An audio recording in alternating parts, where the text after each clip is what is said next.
Hi guys, today I would like to talk about the A7C versus the A7 III. I have been using the A7 III for about 3 years now, and it's a fantastic camera. I'm very happy with it, but I decided to change for the A7C. Many of you were wondering and were asking me why would I do that, and that the A7C is a worse camera than the A7 III and things like that. So I would like to talk a little bit about my decisions and why I'm doing that. The A7 III has been a backup camera for the last year or so since I got the A7R4. Reason being is when I'm in my workshop, I always take two camera bodies, the A7R4 and the A7 III is my backup. I do behind the scenes shots and some video with it and things like that. But I found that this camera, while being great, and I never needed the flippy screen that we have on the A7C, I never really needed to see myself.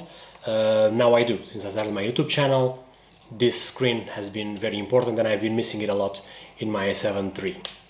I have been using a GoPro to filming myself. I have been using an Insta360 1R also to film myself, but I would like to change that, and I would like to film most of my videos with the A7C when possible. Let's talk about the design for a second. The A7 III is slightly bigger than the A7C. As you can see, they moved the viewfinder to the left-hand corner, and they removed the dial in the front, they removed the joystick in the back, and the A7C only has one customizable button, while the A7 III has 4 customizable buttons. You gain on the top a button for recording if you do video. On the A7C was in the back, and I believe on the top is much easier to use. That's the only benefit I see, is the button on the top. They also only have one memory card slot instead of 2, and I really wish they had 2 memory card slots, because I do back up all my footage on the go. As the camera is shooting to one, it records to the second card at all times. Let's talk about the screen now. As you can see on the A7 III, it was just a flip screen, which you could shoot up high or down low. That was great. But on the A7C, you can actually rotate it any way you want, up, down, towards you, and you can film yourself if needed. Another thing that is relevant to mention, but not relevant to everybody, for me is not really relevant, is while doing video, this camera, the A7C, doesn't have any recording limits, while the A7 III has a 30 minutes limit. The viewfinder is something I think I will miss on the A7C for being so small on the side. I used to have an A6500 and it had the same viewfinder. It's okay, it's not fantastic, but as I'm going to be using this camera more as a backup photography camera and as video, I might not miss that as much as I think I would. The few tests I've done, it was great, having the screen here like this and being able to see it and flip it and have it in any way I need has been much more useful than actually the viewfinder. So I'm okay not having the viewfinder on the top and the camera being lighter and smaller. That's really the point for me, is having it smaller. So let's talk a little bit about battery life. They have the same Z battery that you can see on the A7C. It takes almost the whole grip. They pretty much put just a grip around the battery on this camera, and that's why it's so thin. It does 20 or 30 shots more than the A7C. I don't think that's relevant, but it's good to know. When it comes to video, on the tests I've done, I think the color science is a little bit better.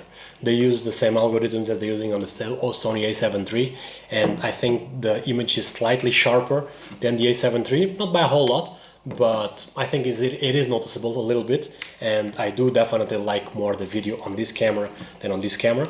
In terms of picture quality, they are the same. This is pretty much the same camera, the same sensor. The A7 III has a faster mechanical shutter than the A7C. This one has 8,000 of a second, this one has 4,000 of a second. I don't think that's going to be any different for me. I don't believe I've ever used past any 4,000, so I don't think I'm going to miss it.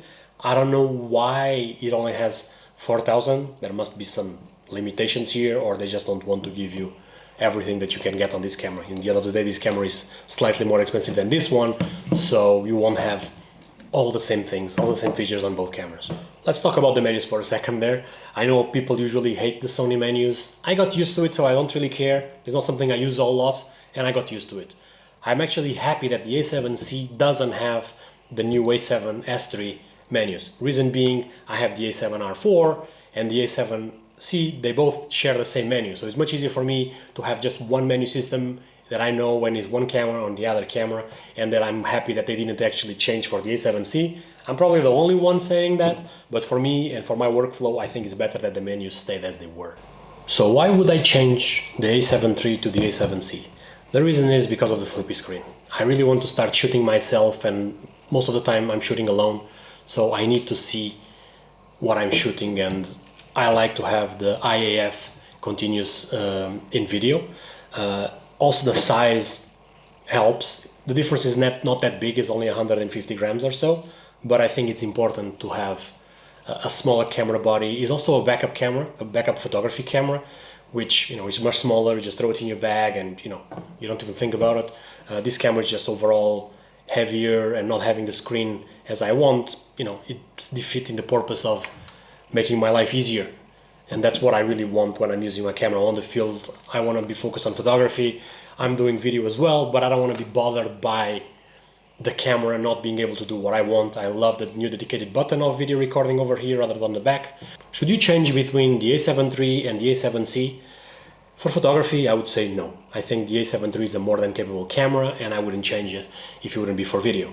If you do mostly video and you need to film yourself, then definitely I think this is a better camera.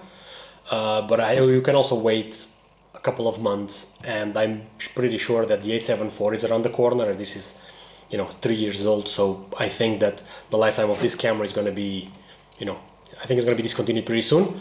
Well, don't quote me on that, but that's what I think. Now with COVID and everything, things might change, but I believe that this camera is going to be replaced next year, and I believe that they will add all the features that this camera has, plus more, on the new camera. For who are these cameras for? I would say the A7C is more for people doing video, and the A7 III for people that do more photography. If you do both, it's really up to you and your needs. If you need the flippy screen, then A7C is for you. If you don't need it, maybe the A7 III, it's enough. I'm pretty sure you can find some good deals in the second-hand market right now, probably even cheaper than the A7C. So it's really up to you. It's a personal choice. So I hope that I explained to you guys a little bit why I changed and the differences between these two cameras and the reasons behind my decisions. I hope you guys enjoyed this video, and see you guys in the next one.